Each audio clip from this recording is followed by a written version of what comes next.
जिया एक करे जा तोहरे बा माजा आ कमर के कमाई खा के हो गईलू राजा।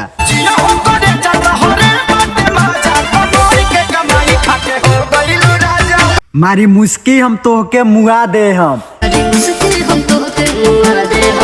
इशारा पर तोहके बेचारा बना दे हम। दोस्तों कल ही एक गाना रिलीज हुआ जिस एल्बम का नाम है कमर के कमाई, और आप लोग को बता दें कि ये इस सॉन्ग को अपने जाने माने ट्रेंडिंग स्टार खेसारी लाल यादव ने गाए हैं और लेडीज सिंगर शिल्पी राज।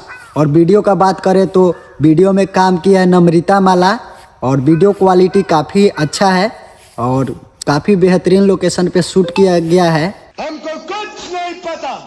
और इस सॉन्ग में म्यूजिक दिए हैं रोशन सिंह और लिरिक्स और प्रोड्यूसर है अखिलेश कश्यप, और ये सॉन्ग काफ़ी बेहतरीन है। और आप लोग अभी तक इस सॉन्ग को नहीं सुने हैं तो आप लोग जाइए अन्नपूर्णा फिल्म्स पर जाकर सुन सकते हैं। और मेरा वीडियो अच्छा लगता है तो लाइक कमेंट और शेयर कीजिए। मिलते हैं नेक्स्ट वीडियो में, बाय।